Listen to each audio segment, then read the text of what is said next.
This episode of Pixelated is sponsored by Yaber and their excellent projector lineup, including the Yaber T2 and T2 Plus. One of these, the Plus model, is powered by Google TV. You can add that as an optional extra. They also have the exceptional K300S, which is a short throw laser projector, which can actually project a massive 100-inch display from just 9 inches away, making it perfect for anywhere in your home, specifically those tight spaces where you wouldn't necessarily be able to put a TV stand. All of these devices from Yaber are packed with incredible features. They're an absolute game changer for anyone wanting portability or even something for their home setup. And they've partnered with us here at Pixelated to give away a Pixel 9 and one of their excellent T2 projectors, which I do use on a daily basis at the moment. Can't recommend them highly enough. So go check out the link via the description in the show notes, and we'll mention them slightly later on of how to enter at the end of this podcast. So stick around. So Abner, I have had a long period of time now with the Pixel 9 Pro XL. I've lived with it. I've lived with its foibles, its excellence, its everything in between. And I wanted to share some thoughts on that. And I don't know if you're not an XL guy, right? With Pixel phones in general? I am not an XL. I do have an XL with me. Okay. Similar to you, it's been 6 months with the small Pixel 9 Pro. The first year that Google has been doing this. Does it not feel insane that you've just said 6 months out loud, and it has only just like kind of ticked over in my brain that we're at 6 months of Pixel 9 series, which, well, at the end of January, almost 6 months, almost 6 months, yeah, crazy. Yeah. What do you think then? So let's just lay it all out on the table in terms of the Pixel 9 series. What do you think? Because I do think it just ties in quite nicely to the XL period. What do you think Google did the best with the Pixel 9 series? What is your one key takeaway that you think we might have even overlooked? In Google software typicalness, I have to say that it's the redesign this year. It's the most noticeable thing. It's the most apparent thing, and it took me a while to decide to get over. Again, I love the Pixel 8 design language so much. It's a very comfortable phone. And going to the 9, it was very much the iPhone-cation of it. No way, no getting around that. But the design, there are some aspects I appreciate about it. The flat rails when holding the phone on my side, on the side, and compared to the Pixel 8, it's the corners specifically, they don't feel as comfortable, but I do experience, obviously, the new flat rail design every day in a way that's a bit more tangible than past Pixels, I think. I feel like if we get into the minutiae of the design, I do think there's a lot of things that I really think I was worried I was going to hate. I think in terms of like the design, and when we look at it broadly, the flat rail system, I'm not a huge fan of a flat boxy shape in general, but it's grown on me a lot more than I anticipated. I know that obviously cases fix that. To be completely honest, I think in terms of the sheer mass of the XL phone, Google has done a really good job of kind of shifting to this iPhone Lite, as I kind of call it, and I allude to into my long-term review. If you haven't already read that, go check that out. I think Google's done a really good job of putting their own spin on it without being too much of a copycat, like it feels like with some Chinese OEMs. But let's not get away from it. They're practically just said, well, we're going to follow the leader, and iPhone is still the leader, right? So I don't know, make of that what you will. Yeah, the most distinguishing part from the iPhone is the camera bar, and this year it does fit in with the overall design language. The curved corners, it no longer going edge to edge. I think we had some worries about that going in, but yeah, it aesthetically it looks pleasing, and that's neither here nor there in the grand scheme. You mostly interact with the screen, but it has a cohesive vision. And the one thing I'm thinking about, already thinking towards 10, going from the 6 to the 7 and the 7 to 8, okay, when we got the 8 and I looked back at the 7, I just thought the 7 looked so old. It looked so clunky. The camera bar, it just felt unwieldy going from the 7 to 8, and I guess a 6 to 7 too. But the 8 just felt like a huge shift, and I'm wondering whether going from 9 to 10, whether that's going to be less dramatic, for better or worse. Again, like big physical changes are things that people immediately can talk about in terms of just looking at the phone and experience. And I'm wondering whether these more minute shifts in design, whether they'll get a bit boring for some people, better or worse, and if with the upside of it translating to a more consistent design helps Google build more durable phones. And I was about to ask you about durability. How do you find the durability? Because I'll let me go off on the Pixel 9 Pro XL for a little bit. I do like the design. It's the first time in a while where I think the hardware doesn't feel like there's any letdowns. And touch wood, I'm touching my desk at the moment. I'm going to curse Google now. We haven't seen many like really major hardware failures at any point so far. Like usually at this point in its life cycle, there may be a perceived problem. I don't know. Pixel 2 was the screen shift, color shift. What do we have on Pixel 3? I can't even remember. RAM was not very good, I guess. Kind of falls into that category. Pixel 4, I know that the screen oleophobic coating would run away or rub off, and then sometimes the back would the sandwich design would fall apart. Pixel 5, what do we have at Pixel 5? Oh yeah, the edge where the screen was sandwich had a gap. Yeah. Pixel 6. Pixel 6, Pixel 6 had a lot of problems when we start looking back at it. I mean, the fingerprint scanner I had no problems, terrible for most people. The modem is still the worst I've ever used on a phone. Pixel 7, I think it felt a little bit, I don't know, I love the Pixel 7. I think in terms of like, when I look back at Pixels. I have no affinity for it. Yeah, I have no definitive problems with it. And then 8 series, did we have any problems with 8 series? Maybe some overheating, I guess. I suppose you can allay that to the Tensor. I genuinely feel like the Pixel 9 Pro XL, which I'm talking about specifically, I've not had any massive like problematic areas. There's nothing where I think in the hardware that is that I'm worried I'm gonna have a problem with later down the line. I do worry about the durability of the side rails because I've already started to get nicks and cuts and smudges, but that's just part and parcel of having those shiny sides. So yeah, I can't necessarily complain too much about the physical prowess of Google in the last few years. And I think 9 iterations into this series, we now have, again, I'm hoping they can do this I'm hoping to do this later this year. I was going to say next year, but it's later this year. That they can nail the hardware again, because I do genuinely think they've nailed it this time around. It's a standout phone of last year. And it seems ridiculous to say, because I always admired what Samsung has done with their hardware. So, yeah, they've come a long way. They've had striking designs, but not something that's reliable and doesn't have problems. Yeah. It's like, looking back, it's kind of wild how every year was a reset, basically. You could see, again, from the 6 to 8, you could see some lineage. But it was mostly a reset every year. And maybe going to this design for a few years for the side rails, flat back, maybe that will be better for everybody in the long term. My thought process is, and I know I don't think it's a very like personal point. I think a lot of people probably feel the same. Is that it almost seems like Google have said, we're just going to aim for the target market that we want, and that is people who've had iPhones in the past.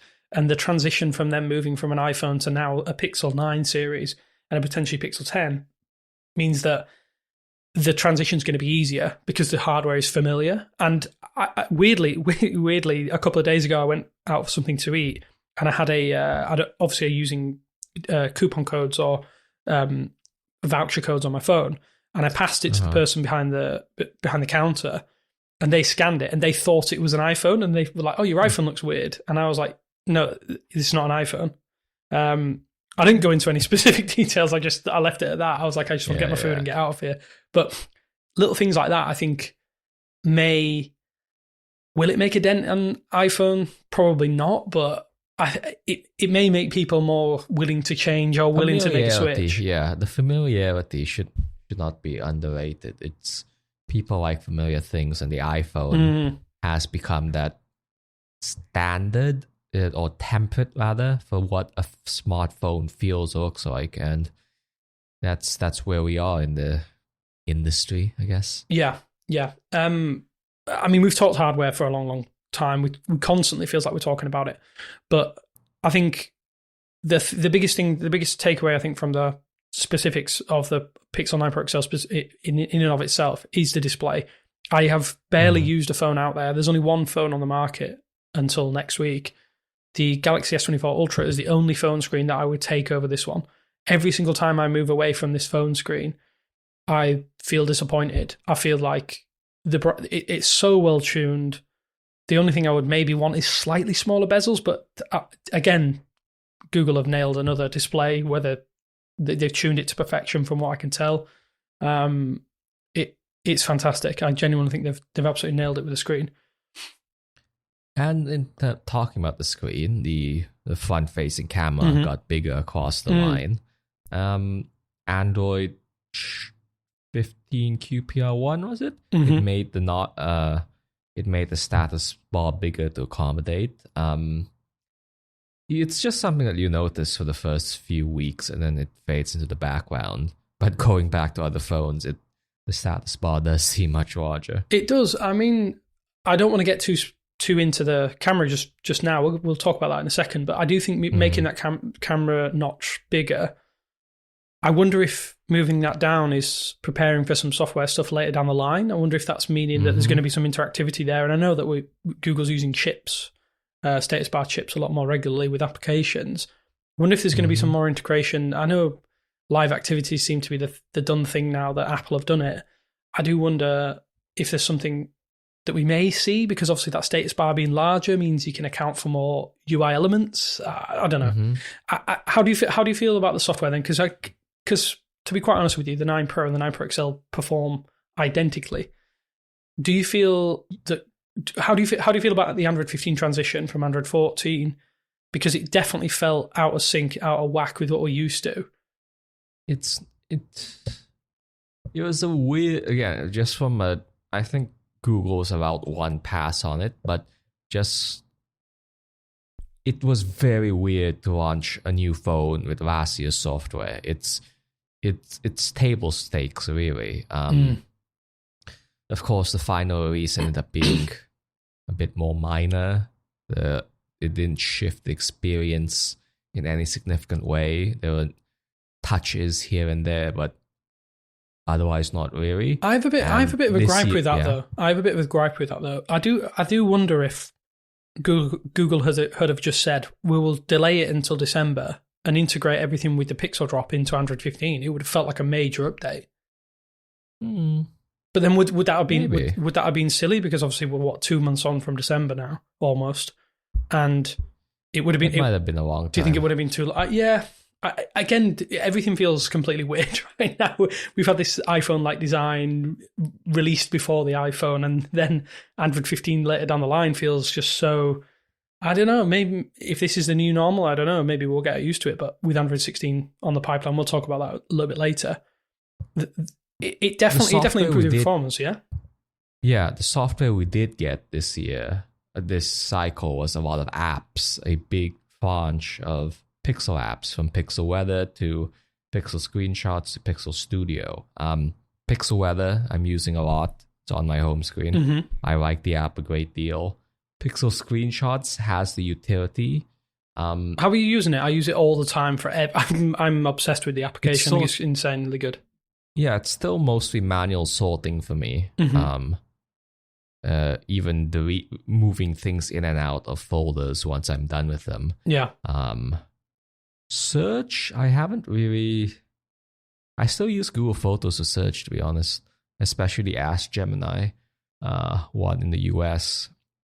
So that the search in Pixel Screenshots hasn't really catapulted to the top, so to speak. I'm bad for like receipts and for like one-time passcode type things. I'll take a screenshot, delete it, and then I'll need it later on. Or, just I think for me it's organization, because I can kind of be a bit scattergun. Like when I film something, I'll take a screenshot and then I'm like, oh, where did I save that screenshot? Or like just all these little things. I think having a place where everything lives and not having to go through photos and then having to go to collections, and I think that's really, really nice. I would hope that Google will try and backport it somehow, because it feels like one of those organizational tools which once you get Gemini... Yeah, again, without the AI, it's perfectly fine. Yeah, I think it's one of those things that you don't know the utility of it until you use it on a regular basis. But in terms of like the overall experience with the Pixel 9, I can't say there's any difference between it and the Pixel 8. Like I don't think at any point I'm feeling like, oh, this is a step up, and that's probably becoming one of my biggest nitpicks with the Pixel line now, is that Tensor G4, for all intents and purposes, in terms of like, if we just look at raw specifications, it's sitting just above that mid-range.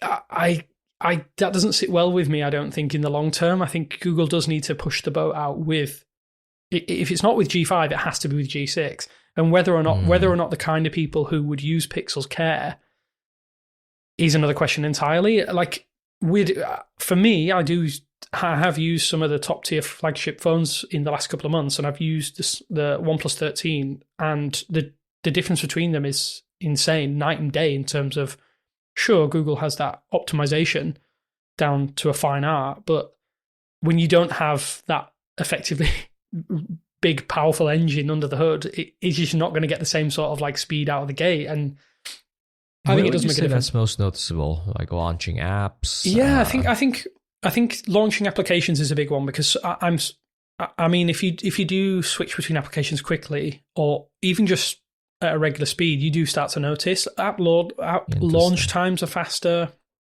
Google does a lot to optimizing RAM, I think, to hold things in stasis a little bit better, so it can claw back some of that perceived speed that the OnePlus leads with. But there's just little things. It's like you get momentary hangs a little bit more on the Pixel now. I'm starting to see that a little bit more with Tensor, because, I mean, what are we? And it's like a plus on the first gen chip, isn't it? By this point in time, so yeah, I think we need something a bit more substantial, because I mean, we're going to have a 7-year update cycle. If I spent £1,000 on a phone or $1,000 on a phone, and granted, we're in a very lucky position, and I appreciate that we get to test out these devices on a regular basis. And I mean, I spent my own money on the XL. I would not be happy if in 3 years' time I really started to see degradation.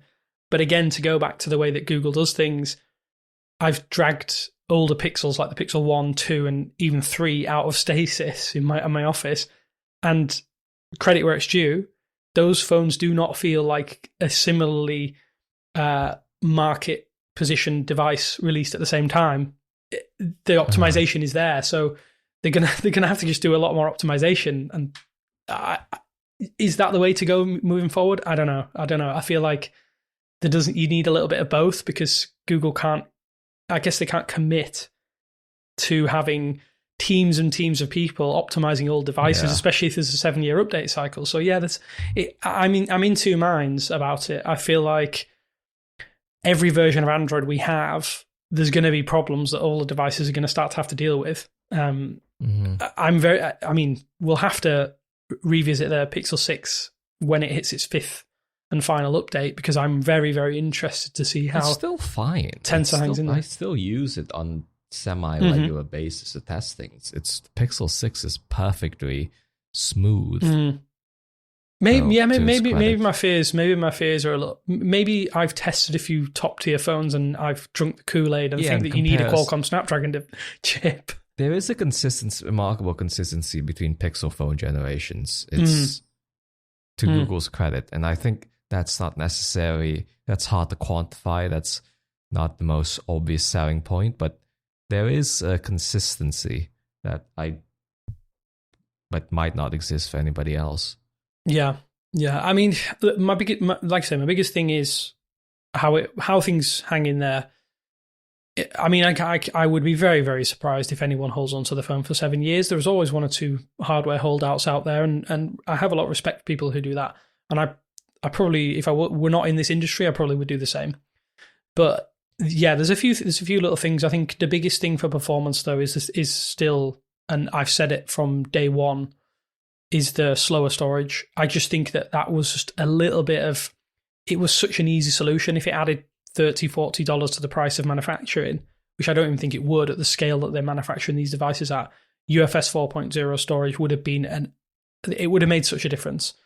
I can deal with a mid-range chip. You would see that 100% in uploading times, transfer speeds, even things like quick share. Like obviously the read write from storage to then transfer, you just see benefits. And quick share's great. I love it. I use it every day.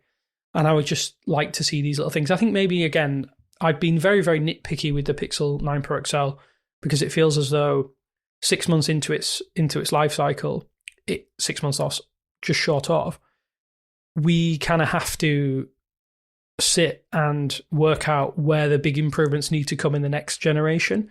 Maybe it doesn't help as well that we're now in this middle cycle where we're going to see S25 Ultra, OnePlus 13, potentially what Xiaomi have later down the line. I think it's the 15 Ultra. There's all of these big top tier flagships from across the globe that are going to start releasing in the next 3 to 4 months. And technically Google's, I mean, time's a strange thing, isn't it? Because technically they're ahead of them, but they're not. They're ahead of the launch cycle because they have to release later in the year. So yeah, we're going to start to see things which really put the previous generation into perspective. So I'm kind of looking at it from all different angles. Yeah, I think it's time for the camera.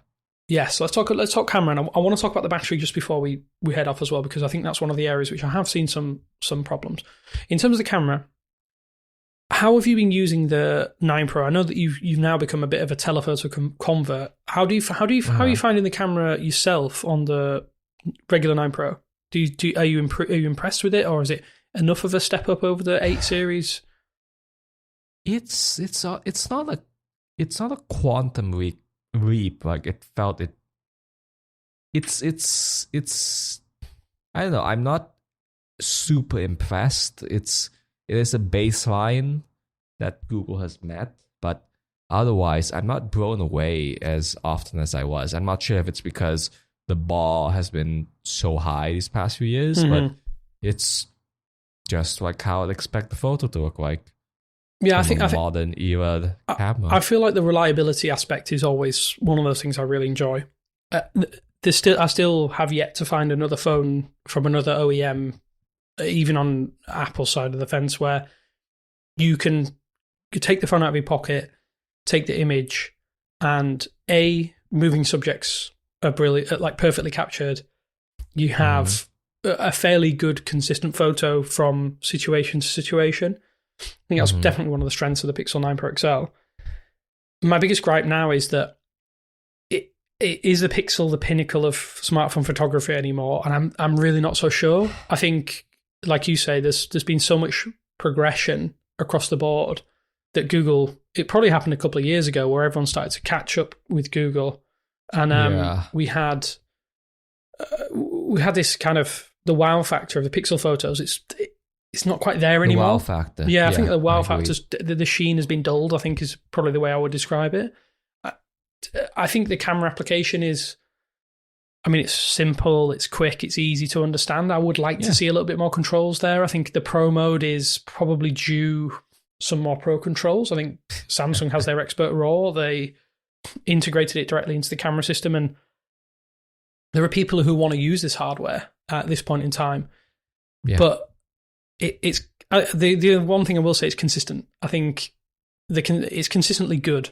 I've never taken I don't think I've taken a bad photo with the Pixel, unless you consider certain people I've taken photos off as maybe not good looking enough. But that's another another point of discussion. But I think they've done a great job. I really like the fact that you can just, like say, take your phone out of your pocket. It's probably the best point and shoot stills camera out there. As for the selfie camera, though, I know I alluded to it. I think the selfie camera is probably as good as it gets. Probably the best selfie camera I've ever used on a smartphone. Pretty crisp. I think it's really crisp. You get lovely photos. I just wish that Google would put a little bit more time into these pro modes. The portrait mode. I think portrait mode's really fallen off in the last couple of years. Subject detections, it's confusing at this point in time. I don't know if you take many portrait photos. I take the odd one or two, but really. The edge detection can at times be atrocious. I've taken a photo of a friend of mine, sunglasses on his head. It's basically blurred out the two arms of his camera. Same with sunglasses. Sometimes it can just blur the arms of your sunglasses, so you've got like blur alongside your ear. It's weird. That's just noticeable. Yeah, I think it definitely needs a little bit of work, but I'd love to know how many people out there even use portrait mode. I would just punch in with a telephoto and get a more realistic depth of field effect, and I guess that's a benefit of the telephoto. So you can take it or leave it, and I suppose it gets a pass in that respect. The only other thing about the camera that I would really be, it's not critical because I think it's an excellent feature, but video boost in terms of video. So how often do you shoot video on your phone? I don't shoot video probably enough, but when I do, probably the same. Yeah, video boost it's simultaneously great and also a cop out. So basically, my thought process is on device. Yeah, I feel like on device. I'm guessing that's something to do with Tensor and the ISP, but the 8K video, it's not 8K video. It's not native 8K, but it is among the best 8K video I've seen on a phone. Like, I don't know how. I mean, obviously it's super sampled and upscaled. It looks incredible. And I would recommend if anyone has, say, a lack of storage, but they have cloud storage, shoot everything in the highest resolution you possibly can because you're future-proofing it. Yes. Future-proof it for memories later down the line, and thank me later.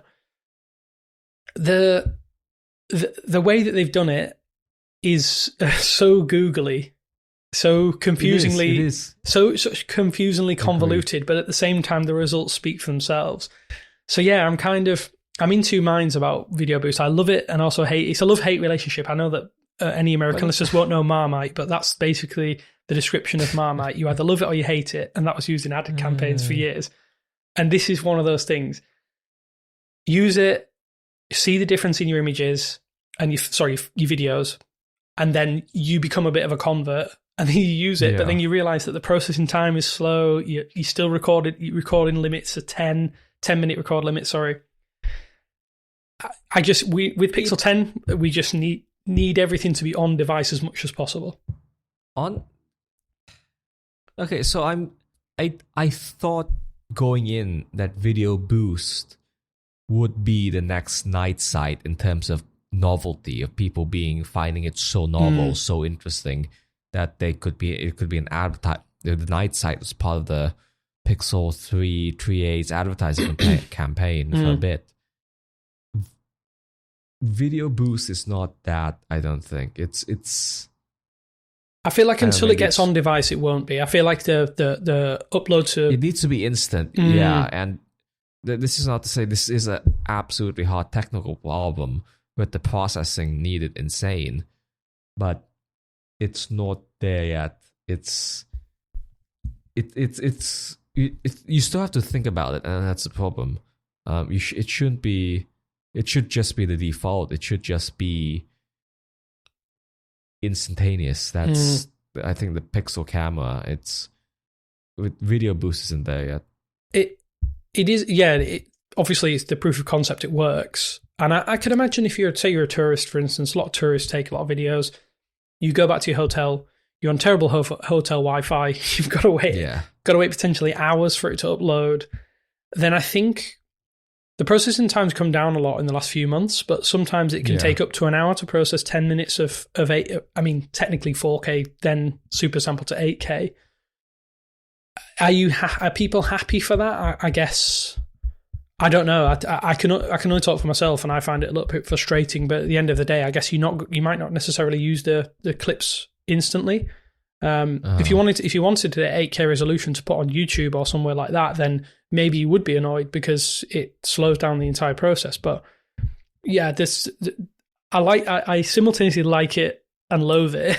but it doesn't seem like this is the final form of it. It's not the idealized state, and video boost. It has room for improvement. So definitely, that's something I can tackle with, and with better chips down the road, hopefully we get there eventually. So the other camera feature is Add Me this year. That, to me, that seems to be the flagship camera feature, flagship novelty this year. How have you been using it? I'm going to be completely honest. I've used it twice. I've used it twice in testing. I don't want to use the term gimmick, but I'm going to have to because I feel like it is a gimmick. I think it works well. But at the same time, on paper, it's the right idea. We really shouldn't be giving people our phones in this day and age. There's just so much important stuff. So on paper, it's correct.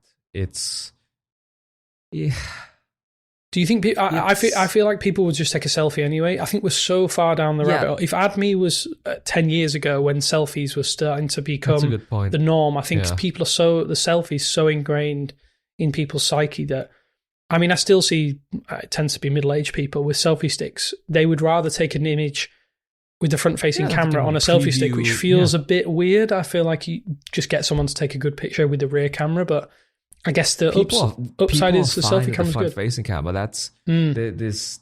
I guess it's why it's gotten so much better in the last few years, because people, they just default to that. I don't think they appreciate how much better the rear-facing camera is versus the front, but it's familiar, it's a convenient action, it's what people tend to do. Yeah, does Add Me have a place in the Pixel? Yeah, it feels like a Google. Again, these things feel like googly features that do separate them, but I guess... I do think that it's the timing. So the phones launched in October. In August, they usually launch in October. I feel like the October holiday season, people traveling, I feel like Add Me would have gotten a more immediate uptick in usage. Like from what I noticed this year, people started really talking about it during the December, during the holidays, people going on trips. I feel like there was a marked uptick, increase in usage from just anecdotally seeing people talk about it. And I think the August, middle of the year, was somewhat of a disservice to this feature. Maybe. I mean, I kind of saw it as like someone who's, for instance, you're solo. I mean, even then, if you're a solo traveler, you're going to take a selfie. I don't know who this is for unless it's for really large groups of people, which I don't. When I spend time with large groups of people, we would get someone to take the picture for us. But I do agree with you. I think that it makes sense to not hand your phone to someone you don't know.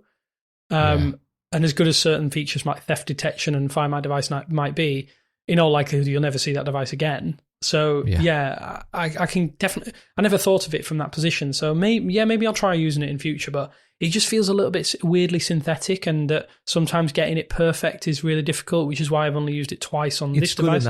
It's good enough, but it's not perfect. Yeah, I mean, I'm guessing... for me, I could see it as more of a humorous meme-type take on things. So maybe I should... Maybe in the next few months, obviously... depending on how events pan out, we'll try and use it for some stuff and put it on social media.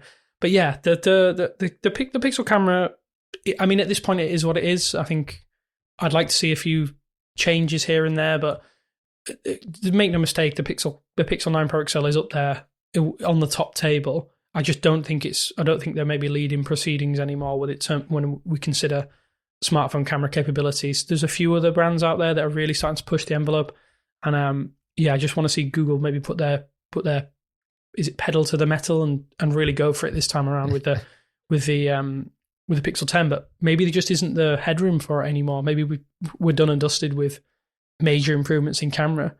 And I think my only last nitpick that I want to kind of reel off and vent about this is the battery. Are you a little bit like me where every single Pixel has had some quirk, some tiny thing that stops it from greatness? And for me, this is the only thing where I think it really, really could hold it back, is in terms of like the battery longevity on the XL model for a battery this size. The On this size, yeah, I could see that. It's, well, my thing that usually holds it back is the build quality in terms of, in regards to the buttons. I did want to ask about that, but to the battery first. I'm a one charge kind of person. That's what my typical day is. It allows for one charge, but yeah, the size, at this size, nobody should have battery columns at the size of the XL. My experience initially was incredible. I thought I could get 2 days out of this, and I went to E for probably a couple of days after the phone had launched. That's and I did, bold. and for a travel day, I did one charge leaving the UK. I mean, don't get me wrong, going from the UK to Germany is not very far, but I'm probably traveling for about 4 or 5 hours door to door. And I hammered this phone. This was running Android 14 at the time, and it withstood everything I could throw at it. I had about 50% by the time I was in my hotel room at about 3 p.m. after taking off charge at about 4 a.m. To me, that's pretty good because obviously I was using it for music, maps, Uber, boarding passes, just generally texting people, the kind of things you would do when you're traveling. And I thought that was impressive because anytime I've ever used a Pixel previously, I'd always worry and put it into battery saver mode and basically do that.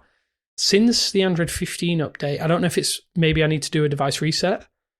The battery hasn't been quite as good. So I think that's like recommending a battery reset. If you have any issues with your phone, do a full reset. Do you think we need to do that? I don't want us to be able to have to recommend that in future. That's my big qualm with this in particular. It's a 5,000 mAh battery, man. If I don't know, it's like it's not a last resort kind of thing. But if like you see reports of people really having trouble with their phones, with their Pixels, like a full reset, try that before, I don't know, even escalating to support. That's where I'm at with that, because it does do a great deal of difference. I feel clear out the craft.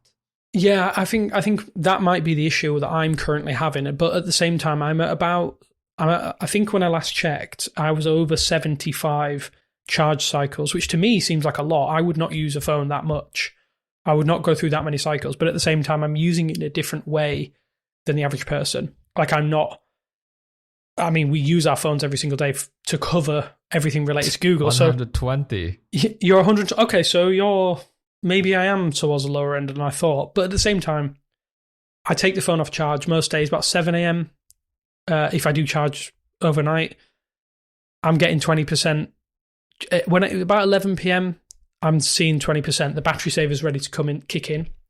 So yes, it lasts a day. Would I want a bit more overhead on a battery this size? 100%. And again, I think that's down to using other devices. I've seen with the OnePlus 13, I didn't charge that on sometimes for like 48 hours. And I was using, it was the exact same usage pattern. So I'm kind of like having to temper my expectations a little bit. At the same time, recently I switched to that 80% charge limit. And to be honest, it hasn't drastically affected how much I'm using the phone. Really? Weirdly, yeah, 20% less battery, similar experience. So maybe there's something that's causing problems on my phone that I need to remove. But I would like to see a phone from Google that really does start to push the envelope, because it's good. Again, I'm nitpicking because I feel like we have to. We're 9 series down the line. We have to nitpick these things now because the fundamentals are practically there. The battery could be better. And I would like to see, especially with the 5,000 mAh battery, no worries about, okay, I need to take it off charge at this time or put it back on charge at this time. I just want to be able to use it, go to bed, and then I may have a little bit left over. Because I had a few experiences initially after Android 15 launched and I installed where it was dying overnight. I'd leave it at 30% and charge it in the morning. It would be dead by the time I woke up. So something was causing it to lose lots of battery percentage overnight. So yeah, there's a few things that need tweaking. But for the most part, I will say I'm fairly happy with the battery longevity. Yeah, I guess that's where we wrap it up. It's 9. It's 9 generations in. I mean, that's weird. That's weird you saying that aloud. It's been around for 6 months nearly, and we're 9 generations into the Pixel. And I've been doing this since Pixel 2 era. So 7 full generations. I genuinely think it's the first time in a long time, and I always would be worried about giving people the recommendation of a Pixel because of those past experiences with problems. This is the first time in a long, long time where I could go to somebody I do not know and say, get the Pixel 9, Pixel 9 Pro Fold, Pixel 9 Pro, and Pixel 9 Pro XL. And I think people will be very happy. And I know there's a lot of people on social media who have made that switch for the first time to the Pixel series and are absolutely loving it. And I'm really pleased to see that. So don't take these nitpicks from me and Abner as saying the Pixel 9 Pro XL is bad. Far from it. It's a very, very good phone. We just want to see a little bit more because, yeah, we've been here before. We always do. Yeah. It's our MO. And I think, yeah, that kind of sums up Pixel 9 Pro XL. Before we head off, I wanted to quickly talk about Android 16 Beta 1, which dropped last week. We haven't had much by way of features and stuff like that, so that's why we haven't gone in depth on that. I'm a little bit disappointed. I don't know if you feel the same, Abner. We're kind of expecting a little bit more by this point in time. The next one better be big. Yeah, we will cover that. Obviously, it just kind of fell in a different point in time where we needed to be. But yeah, Android 16 Beta 1. Go check out our coverage on site. Go check out the hands-on video that my colleague Jordan handled. There is some new stuff there. There's just not huge major overhauls that we were kind of expecting, alluded to here on Pixelated. But yeah, I will continue to use the Pixel 9 Pro XL. I don't know, you'll still be a 9 Pro person, right? Absolutely. So, you're wrong. I may put my SIM card back into the 9 Pro Fold as well, though, because I think that's my favourite of the lineup. But yeah, like with any Pixel, I do say avoid paying that full price. I do think you get better value for money. But just want to say thank you again to our sponsor, Yaber, for this episode of Pixelated. They have a fantastic competition that are running on site where you can win a Pixel 9 if you don't already have one, and a Yaber T2 projector. All you have to do is go over to the website, follow the links in the show notes. There's a full kind of guide on how to enter. You just have to do a few little things, and you will be entered into a competition to win a Pixel 9 of your choice. But yeah, Pixel 9 of their choice. Just want to say thanks again, Abner, for joining me. I can't believe we're episode 39 now. Yeah, we're ramping up the year. Hopefully I have some more news in the coming weeks. But thanks for listening, and I'll speak to you soon. Bye.